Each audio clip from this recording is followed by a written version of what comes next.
بہترین کاروبار کون سکھا کے گیا؟ ہمارے آقا سکھا کے گئے جناب محمد رسول اللہ صلی اللہ تعالیٰ علیہ وسلم۔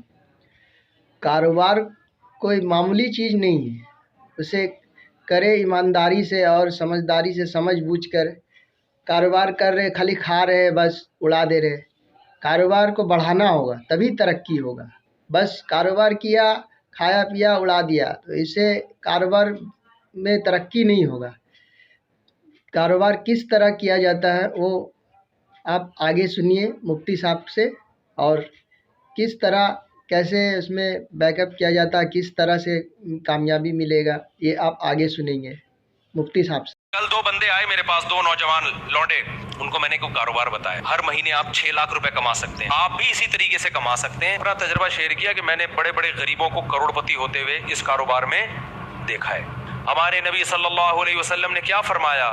ایک صحابی آئے، دیکھو یہ ہے بزنس، ایک صحابی آئے بھیک مانگنے کے لیے، آپ نے فرمایا کہ تمہارے پاس کاروبار کے لیے کچھ بھی نہیں ہے، کچھ بھی نہیں تھا ان کے پاس۔ یہ جو میں نے اس بندے 2 لونڈے لپاڑوں کو مشورہ دیا یہ اسی حدیث سے اخذ ہے۔ تو آپ نے فرمایا، نبی صلی اللہ علیہ وسلم نے، جو کچھ گھر میں ہے لے آؤ۔ آپ نے یہ تھوڑی فرمایا کہ ایسا کرو، بزنس کے لیے انویسٹمنٹ چاہیے، انویسٹمنٹ کے لیے پیسہ چاہیے، پیسے کے لیے وسیم بھائی چاہیے جو تمہیں ادھار دے دیں۔ یار کیا ہو گیا بھائی، اتنی اہم بات کر رہا ہوں آپ سے۔ کل 2 بندے آئے میرے پاس، 2 نوجوان لونڈے، کراچی کے، شکل سے بھی کراچی کے پورے لونڈے کراچی کا جو لونڈا ہوگا نا، جو پورا ہوگا کراچی کا، وہ شکل سے فوراً پتہ چل جائے گا کہاں کا ہے۔ اس میں کہیں بھی پنجاب یا کے پی کے کا ذرا سی بھی اس کو ہوا نہیں لگی ہے۔ ایسے میں تو کراچی کا ہی ہوں نا، مجھے فوراً پتہ چل جاتا ہے یہ پیور کراچی کا لونڈا ہے۔ باریک سا ہوگا، منہ میں گٹکے کی ایک اسمیل آ رہی ہوگی، یہ کچھ علامتیں بتا رہا ہوں، ٹھیک ہے نا۔ باریک باتیں ایسی ہوں گی، او ہو جیسے اس سے بڑا بدماش دنیا میں پیدا نہیں ہوا، اور ہوگا کیا، باریک سے۔ کہاں سے آ رہے ہیں، کدھر کو جا رہے ہیں، یہ اسٹائل ہوگا بات کرنے کا۔ اردو کی ایسی کی تیسی کی ہوئی ہوگی اس نے۔ خیر ابھی میں زیادہ فضائل نہیں بتاتا، میں کراچی وقت کے ہمارے اپنے لوگ ناراض ہو جائیں گے، بولیں گے صاحب کیا کر رہے ہو آپ۔ جو خاص کراچی کے علاقے ہیں نا ان کی بات کر رہا ہوں، آپ تھوڑا اوپر کے علاقوں میں جاؤ تو پھر تھوڑا سا ڈیزائن چینج ہوتا ہے، لیکن جو خاص اسپیسیفک کراچی کے اصل علاقے ہیں، میں نام نہیں لوں گا۔ 2 لونڈے آئے نا، کرپٹو کرنسی کے بزنس، دماغ کیا چل رہا ہے۔ میں نے کہا تمہارے پاس ہے کیا؟ کہہ رہے یہ جائز ہے ناجائز؟ میں نے کہا جائز ناجائز تو بعد میں، تمہارے پاس کرپٹو کرنسی میں خریدنے کے لیے ہے کیا؟ انہوں نے جو رقم بتائی نا، میں نے کہا اس میں 4-6 گٹکے آ سکتے ہیں۔ کرپٹو کرنسی تو ایک جوے کی طرح ہے، ادھر سے اٹھا کے کروڑ پتی بنا دیا، ادھر سے جن کو گرایا ہے ان پٹخے ہوئے لوگوں کو بھی تو دیکھو، جن کو روڈ پہ لے آئی ہے۔ کہہ رہے پھر ہم کیا کریں؟ مجھے پتا تھا یہ کراچی میں پڑھائی کے علاوہ سب کچھ کر سکتے ہیں۔ یہ پڑھائی، کیونکہ بہت ہائی لیول کے اسکولوں میں جانے کے لیے ان کے پاس فیسیں نہیں ہیں۔ گورنمنٹ کے اسکولوں میں ہم مشورہ دیں گے تو ہمیں پتا ہے حشر کیا ہو جائے گا۔ ابھی صرف گٹکے پہ ہیں، وہاں کس پہ آ جائیں گے؟ سٹے پہ آ جائیں گے۔ اب ان کے پاس پڑھائی کا آپشن بولو نہیں ہے۔ کرپٹو کرنسی اور ٹوپی ڈرامہ، میں نے کہا بھائی مرے گا تو، ابھی تم لوگ ینگ لڑکے ہو، بالکل تمہیں برباد، ہمارا پیسہ برباد ہو جائے گا سارا۔ کہنے پھر کیا کریں؟ میں نے کہا بھائی اب تم یہ کرو، ان کو میں نے کوئی کاروبار بتایا، آپ کو نہیں بتاؤں گا میں، کیونکہ میں کوئی موٹیویشنل اسپیکر نہیں ہوں کہ لوگوں کو یہ بتاؤں کہ ہر مہینے آپ 6 لاکھ روپے کما سکتے ہیں۔ دیکھا نا آپ نے، یوٹیوب پہ آ رہا ہوتا ہے ہر مہینے آپ 6 لاکھ۔ اصل میں اس طریقے سے وہ ہر مہینے 6 لاکھ روپے کما رہے ہیں، آپ بھی اسی طریقے سے کما سکتے ہیں کہ لوگوں کو بتائیے، ایک یوٹیوب پہ اچھا سا عنوان لگائیے، آپ ہر مہینے 1 کروڑ روپے کمائیے، تو آپ کے جو چینل ہے اس کے اتنے ویورز آئیں گے، مونیٹائز کیا ہوا ہے آپ نے یوٹیوب کے چینل، اتنے ویورز آئیں گے، یوٹیوب جو ہے ویورشپ پہ آپ کو پیسے دیتا ہے، تو وہ کمائے نہ کمائے آپ بولو کما لیں۔ تو میں نے ان سے کہا یہ جو ہر مہینے 1 لاکھ کمانا، 1.5 لاکھ کمانا، یہ کھوپڑی شریف سے نکال دو، یہی سارے فسادات کی جڑ ہے، اس سے انسان جاتا ہے ڈپریشن اور ٹینشن میں۔ کام کی بات ہے، سن لیں آپ لوگ بھی۔ میں نے کہا جتنے پیسے آپ کے پاس ہیں نا، جن میں تھوڑے سے گٹکے آتے ہیں، اس کو گٹکے میں ضائع نہ کرنا۔ تو ان کو ایک میں نے چھوٹا سا مشورہ دیا، آپ عمل نہ کریں، دیکھو ہر مشورہ ہر ایک کے لیے نہیں ہوتا، ایسا نہ ہو برباد کر دو پیسہ اپنا۔ میں نے کہا یار تم کچھ بھی، تم تو اس سے پراپرٹی بھی نہیں لے سکتے، اور آج کل تو ویسی بھی کراچی میں پراپرٹیاں بہت گری ہوئی ہیں. میں نے کہا تم سیدھا سیدھا نا ماہرین اتوار بازار جاؤ جہاں پرندے بک رہے ہوتے ہیں. اور میں نے کہا یہ دماغ میں نہ رکھنا میں نے ہر مہینے 1 لاکھ کمانا ہے, میں نے ہر مہینے 2 لاکھ کمانا ہے, میں نے ہر مہینے 4 لاکھ. اس سے سوائے ڈپریشن کے کچھ بھی حاصل نہیں ہوگا. آپ یہ بولو میں نے اتنا کمانا ہے جس سے میری بنیادی ضرورت پوری ہو جائے. پھر اللہ رزق کے دروازے کھولے گا تو ایسا کھولے گا کیا بہت کچھ دے گا.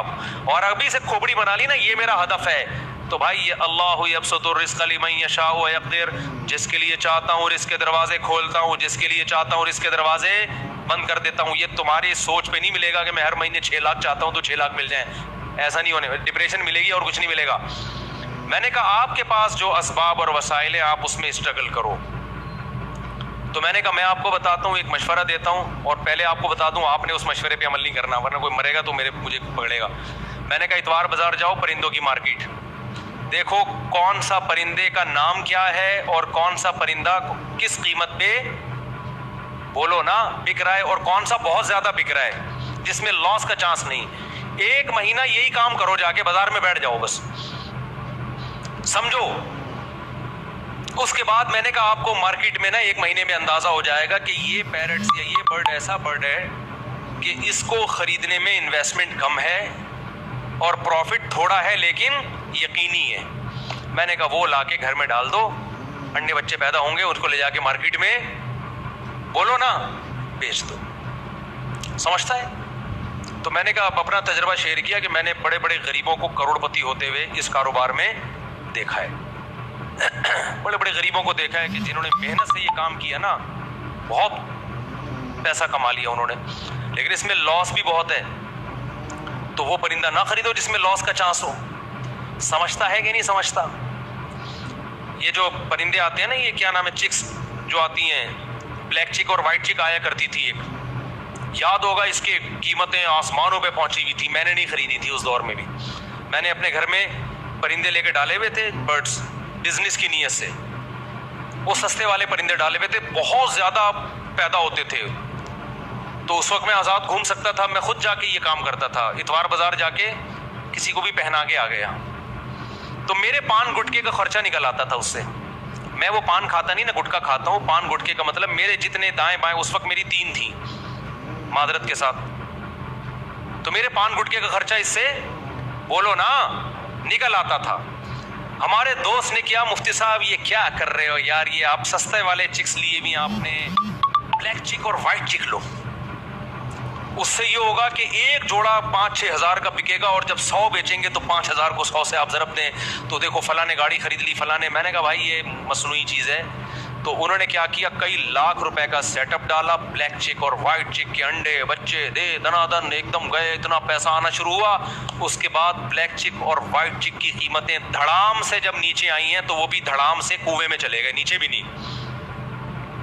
سمجھ میں آ رہا ہے کہ نہیں آ رہا ہے؟ بات نہیں آ رہی میرا خیال ہے.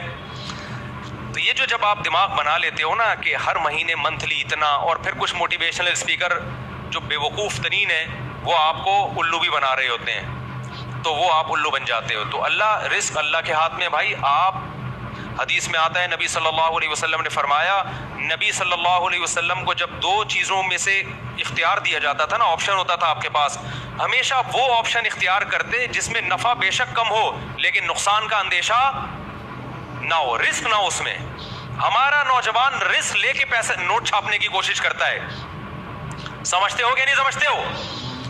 تو میں نے دیکھا جو زیادہ کاروبار کی بنا لو, اس کے وار سے ہوشیار رہو, ہر طرح سے تمہیں ورغل آئے گا. یہ تبھی ہم گلشن اقبال میں تھے, ہمارے کراچی کے ایک دوست تھے, وہ کسی آڑا ترچا بندہ ملتا تھا نا, اس کے بارے میں کہتے تھے, جیسے کراچی میں کہتے ہیں بندہ بہت بڑی فلم ہے, فلم کو فلم کہتے ہیں ہم لوگ, یہ بندہ بہت بڑی کیا ہے, فلم ہے.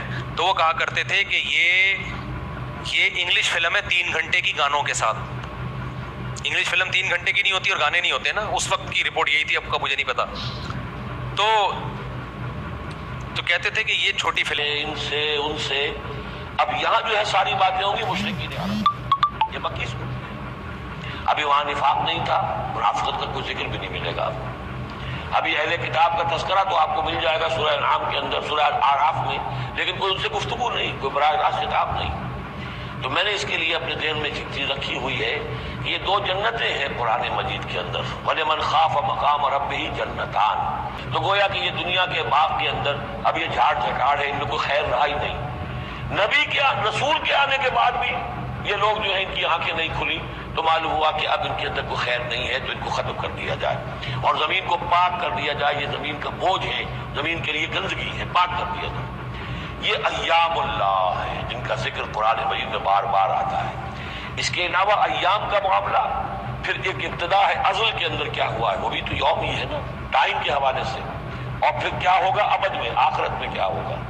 یہ جو ہے سلسلہ تخلیق اور ازلی حقائق، اور پھر یہ کہ بعد بعد الموت، اور پھر کیا ہونا ہے عالم برزخ میں، اور پھر کیا ہونا ہے عالم آخرہ میں، اور پھر کیا ہوگا وہاں پر اصحاب جنت بھی ہوں گے، اصحاب جہنم بھی ہوں گے، اور وہ بھی ہوں گے کہ درمیان میں ہوں گے۔ تو یہ تمام چیزیں جو ہے یہ آئیں گی سورہ اعراف کے اندر۔ تو یہ تقسیم ہے توحید کے موضوع پر، یہ دونوں صورتیں بہت جامع، لیکن اول سورہ انعام کے اندر التذکیر بآلاء اللہ، اور ثانیاً سورہ اعراف اس میں آئے گی التذکیر بایام اللہ۔ اس کا سب سے بڑا مضمون جو ہے وہ اس پر مشتمل ہے۔